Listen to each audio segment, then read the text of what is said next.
Assalamualaikum warahmatullahi wabarakatuh. Waalaikumsalam warahmatullahi wabarakatuh. Bismillah walhamdulillah wassalatu wassalamu ala Rasulillah sayyidina wa nabiyyina Muhammad ibni Abdullah wa ala alihi wa sahbihi wa man walah. Subhanaka la ilma lana illa ma 'allamtana innaka antal alimul hakim. Alhamdulillah, kita panjatkan puja dan puji syukur kita kepada Allah Subhanahu wa taala yang telah memberikan kita limpahan kenikmatan yang tiada hingganya dan keampunan yang tiada batasnya. Salawat dan salam kita curahkan kepada junjungan kita Nabi Agung Sayyidina Muhammad sallallahu alaihi wasallam. Sallallahu Mudah-mudahan alaihi kelak di yaumil qiyamah kita mendapatkan syafaat beliau. Amin Allahumma amin. Bertemu lagi dengan kami di sini dalam segmen Podcast Wonderful Ramadan. Puasaku totalitas, Ramadanku berkualitas, belajarku tuntas. Ya, pada kesempatan kali ini kita mendapatkan kedatangan tamu dari kelas 11-1, Ananda Dian. Ya, Ya, bagaimana keadaannya Dian? alhamdulillah baik. Ya, Pang bagaimana? Alhamdulillah baik. Ya, Pak, puasanya aman kah? Aman. Semoga kita bisa puasa sampai akhir ya. Amin, amin Allahumma amin. Mudah-mudahan tidak ada godaan yang membuat kita menjadi tidak sempurna pahalanya. Nah, teman-teman sekalian, jadi beliau ini merupakan wakil ketua OSKA yang sedang menjabat pada periode ini. Ya, Ya. kali ini kita kedatangan tamu spesial. Beliau menjabat sebagai wakil ketua OSKA pada periode ini. Insya Allah pada kesempatan ini kita akan sama-sama membahas sebuah topik dengan judul Kembali kepada Allah. Teman-teman sekalian, dalam hidup dan beraktivitas, pastinya tiap-tiap kita pernah dan selalu melakukan kesalahan dan dosa. Tidak ada manusia yang tidak luput oleh yang namanya kesalahan dan dosa.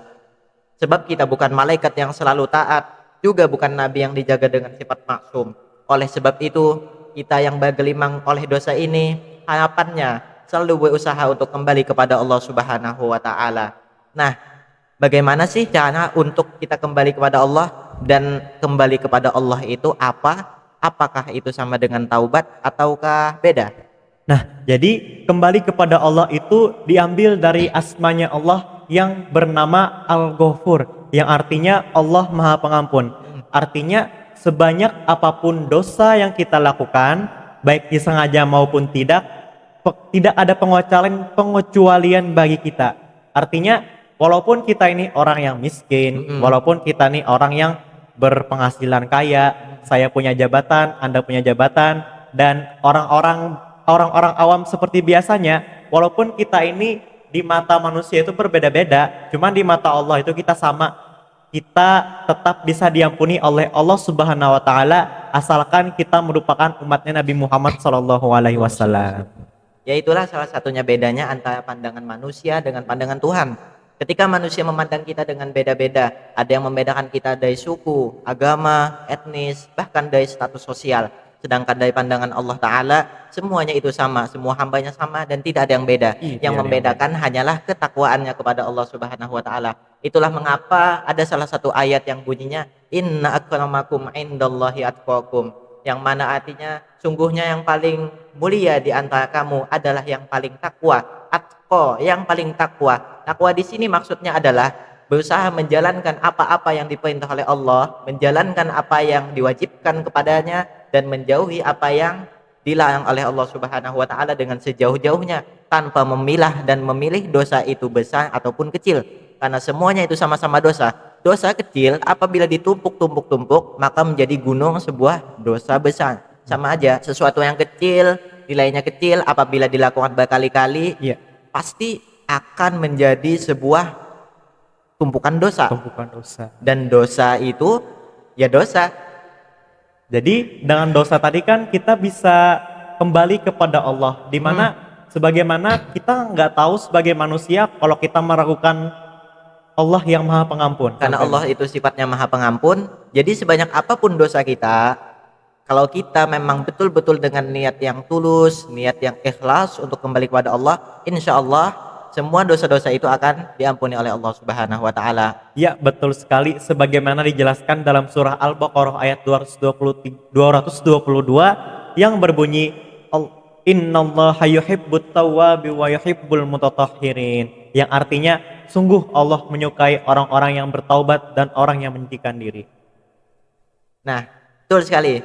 Jadi, saya bisa menyimpulkan di sini bahwasanya kembali kepada Allah itu sama ya dengan taubat. Hanya Iya, bahasa lainnya ya. Sebab kita sebagai manusia memang sudah semestinya untuk kembali kepada Allah. Memang tujuan utama penciptaan manusia itu kan ada disebutkan dalam Al-Qur'an, "Wa ma khalaqatul jinna wal insa illa liya'budun." Kata Allah, "Tidaklah aku ciptakan jin dan manusia melainkan untuk beribadah kepadaku." Nah, mesti dipahami di sini bahwa Allah memang tidak butuh dengan ibadah kita, akan tetapi kitalah yang butuh dengan Allah. Kita yang memohon pertolongan Allah. Salah satu caranya adalah dengan melakukan ibadah. Untuk apa? Untuk mendekatkan kedekatan kita kepada Allah Subhanahu wa taala. yap, benar sekali. Maka daripada itu, kembali kepada Allah itu sebenarnya banyak sekali caranya. Boleh dijelaskan? Nah, jadi kembali kepada Allah itu bisa melalui perantara seperti beribadah, terus berzikir, di mana hakikat zikir ini ialah mengingat Allah Subhanahu wa taala. Fadhkuruni wadhkurkum, yang artinya ingatlah kepadaku, maka aku akan ingat kepadamu. Firman-Nya Allah Subhanahu wa taala. Yang artinya adapun zikir ini kadang terselip dalam ibadah sebagaimana dalam sholat. Ketika kita memperagakan gerakan-gerakan sholat, maka kita akan membaca bacaan yang insya Allah mengingatkan kita kepada Allah Subhanahu wa taala apabila kita khusyuk. Betul sekali. Bahkan ketika kita sujud, iktidal, itu sebetulnya hakikat kita semuanya itu untuk mengingat Allah. Oleh sebab itu, seorang manusia yang khusyuk dalam sholatnya, ia tahu pasti bahwa esensi sholatnya ini adalah untuk Allah. Dan dalam sholat itu dia hanya mengingat Allah. Ketika sujud misalnya, Subhana rabbiyal a'la wa bihamdih, Maha suci Engkau Tuhanku. Nah, Maha suci Engkau di sini dia mengingat Tuhannya. Ketika iktidal, sami Allahu liman hamidah, sami Allahu liman hamidah, dia yakin bahwa Allah Ta'ala itu maha mendengar segala doa-doanya, sehingga dia yakin, dia mempunyai keyakinan bahwa apapun doa yang dia panjatkan kepada Allah, insya Allah akan dikabulkan. Namun yang lebih penting bagi kita adalah ketika kita ingin kembali kepada Allah, betulkan dulu niat. Kita bersihkan dulu niat dalam hati bahwa kita memang betul-betul ingin kembali kepada Allah. Seperti yang sudah disampaikan tadi, misalnya dengan taubat, kemudian banyak mengingat Allah, khusyuk dalam sholat, dan lain sebagainya. Nah, kemudian saya ingin bertanya Dian, misal nih ada sebuah kasus, anggaplah si A ini ahli maksiat, dia banyak melakukan amalan-amalan salah, main judi, minum alkohol, kemudian melakukan zina, dan lain sebagainya. Nah, itu kan dia melakukan banyak sekali amalan-amalan salah, namun ia minim melakukan amalan-amalan soleh. Ketika ia ingin taubat, apakah semua dosa-dosanya akan diampuni, ataukah mesti ada hal Ada hal lainnya? yang tertentu gitu. Jadi kan sebenarnya dosa itu terbagi menjadi dua. Yang pertama ada dosa kecil dan yang kedua ada dosa yang besar. Dosa kecil ketika kita melakukan ibadah-ibadah kepada Allah dan berbuat baik kepada manusia, insya Allah akan gugur sendiri dosanya. Sebagaimana ketika kita sholat, maka dosa-dosa kita itu akan luntur jatuh. Dalam suatu hadis dikatakan bahwasanya ketika kita ruku, dosa-dosa itu kan ada pada pundak kita. Nah, ketika kita ruku dan sujud, maka dosa-dosa itu Akan pun jatuh. akan jatuh. Akan Dan diampuni. juga dalam suatu hadis Nabi Muhammad mengatakan bahwasanya ketika kita berwudu secara tertib dan sungguh-sungguh, maka dari kita mengusap muka sampai kita membasuh kaki, dosa-dosa kita itu akan hilang dari sekujur tubuh kita hingga ke kuku kita. Betul sekali. Namun poinnya di sini adalah wudunya dilakukan dengan sungguh-sungguh, bukan yang asal-asalan. Iya. Nah, begitu juga ketika kita membasuh muka, membasuh telinga ketika wudhu, maka dosa-dosa kita yang misalnya mata banyak melihat yang tidak baik, mulut banyak menggibah dan lain sebagainya, itu insya Allah akan diampuni oleh Allah Subhanahu wa taala. Nah, adapun untuk dosa yang besar itu kita melakukannya dengan taubatan yang sungguh-sungguh. Seperti taubatan nasuha. Taubatan nasuha ini kan kita artinya kita berniat dalam hati kita bahwasannya kita ingin bertobat, mengakui kesalahan kita dan menyesalinya, dan ada aksi nyatanya agar kita tidak mengulangi maksiat tadi. Dan di sini diperlukan usaha, bukan hanya sebatas taubat kemudian mengulangi kesalahannya lagi. Kalau bahasanya itu jatuh di lubang yang sama. Nah, Iya. jangan sampai. Nah, bagaimana kalau kasusnya begini? Misalnya ia taubat, kemudian ia maksiat, kemudian taubat lagi, kemudian maksiat, kemudian taubat lagi. Apakah taubatnya di situ dianggap sebagai main-main? Sebenarnya makna dari taubat yang main-main itu tidak ada. Jadi taubat dari seseorang hamba yang ingin sungguh-sungguh kembali kepada Allah itu dinamakan taubatan nasuha, sekalipun dia ini akan jatuh ke lubang yang sama lagi. Padahal sebenarnya dalam lubuk hati dia sangat berusaha Untuk sekuat menjauhi. mungkin untuk menjauhi. Tetapi pada kenyataannya kita kan manusia nggak tahu ke depannya kayak gimana. Pasti akan melakukan kesalahan lagi karena kan kita manusia adalah tempat kesalahan dan tempat lupa. Nah, jadi dalam surah Az-Zumar ayat 53 Allah berfirman bahwa seandainya ketika kita bersungguh-sungguh atas rahmatnya Allah, maka Allah akan membantu kita. Masya Allah.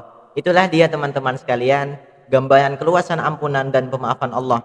Bahkan dalam suatu hadis qudsi Allah berfirman, wahai hambaku, kalau kamu melakukan dosa sebanyak bumi ini yang tak seorang pun mampu untuk menghitungnya, kalau datang kepada aku, tidak menyekutukan aku akan datangkan sejumlah banyak seisi bumi itu juga pengampunan daripada aku. Di sini Allah Subhanahu wa taala membuka seluas-luasnya ampunan kepada pendosa yang melampau dalam dosanya untuk mendapatkan rahmat dan pengampunan daripada Allah Subhanahu wa taala. Innallaha yaghfiru dzunuba jami'a. Sungguh Allah mengampuni semua dosa-dosa. Nggih, Ananda Dian, kami ucapkan terima kasih yang Sama-sama. sedalam-dalamnya. Mudah-mudahan ilmu yang dapat kita Disampaikan petik ilmu yang kita diskusikan tadi bermanfaat bagi teman-teman sekalian dan yang paling menonton. penting adalah bagaimana pengamalannya dan pengaplikasiannya dalam kehidupan. Iya. Mudah-mudahan ada manfaatnya. Salah khilaf mohon maaf. Wabillahi taufik wal hidayah. Wassalamualaikum Warahmatullahi wabarakatuh.